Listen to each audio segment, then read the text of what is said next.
Le MIDI, c'est quoi? Et non, le MIDI, ce n'est pas ça. Et non, ce n'est pas ça non plus. Le MIDI, c'est tout simplement un ensemble de règles informatiques qui permettent aux instruments d'interagir entre eux. Ou comme diraient les puristes, c'est un ensemble de règles qui régissent les échanges de données entre les ordinateurs et les interfaces physiques. Quoi? Comment ça, vous n'avez pas compris? Laissez-moi vous expliquer.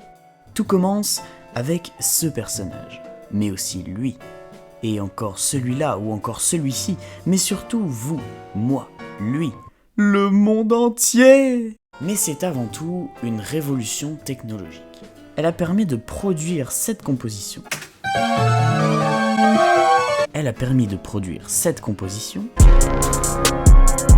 Celle-ci,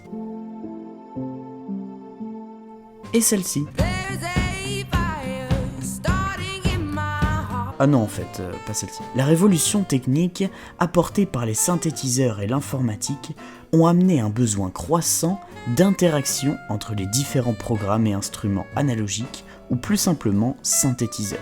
De ce besoin naquit l'innovation du protocole MIDI, Musical Instrument Digital Interface. Avant cela, chaque entreprise avait développé son propre langage informatique de communication entre ses appareils. Imaginez, voici Vincent. Vincent est un producteur de génie, il a une carte son Avid qui ne marche pas avec son logiciel Fruity Loops de Imageline, ni avec son synthétiseur Philips, ni avec sa table de mixage Soundcraft. Vincent ne peut plus rien faire. Il a raté sa carrière et ses parents l'ont rejeté. Vincent, t'as fait ça indigne! Et c'est là qu'arrive le MIDI en 1983 et fut un succès international. Il permet tout simplement à ces appareils de communiquer facilement entre eux. Ce qui popularisa le MIDI, c'est qu'il est libre de droit, fiable et relativement simple dans son design. Pensez un peu à toutes ces inventions libres de droit qui ont fait avancer l'humanité. La roue, le cure-dent, ou encore Audacity. Le MIDI, c'est formidable. Avec ça, je peux écouter ma musique pendant que je la compose, je peux changer chaque note comme bon me semble, je peux changer leur tonalité, leur vitesse, leur vélocité. En fait, plus besoin de théorie, plus besoin d'études, plus besoin de parents. Le MIDI, c'est l'avenir!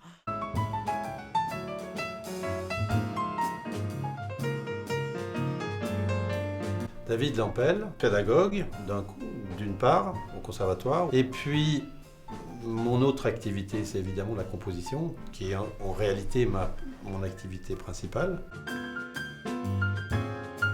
C'est vraiment simplement un moyen de notation pour moi, qui est très pratique parce que ça me permet quand même d'écouter ce que je fais, parce qu'on n'arrive pas tout à jouer au piano, mais l'ordinateur reste pour moi vraiment un instrument de soutien pratique et non pas un moyen de jouer de la musique.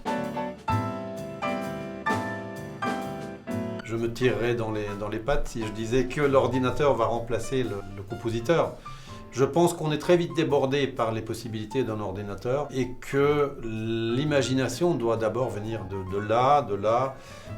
d'ici, et qu'un être humain doit d'abord faire les choses, concevoir les choses et ensuite éventuellement se tourner vers l'ordinateur pour les exécuter ou pour les noter ou pour les...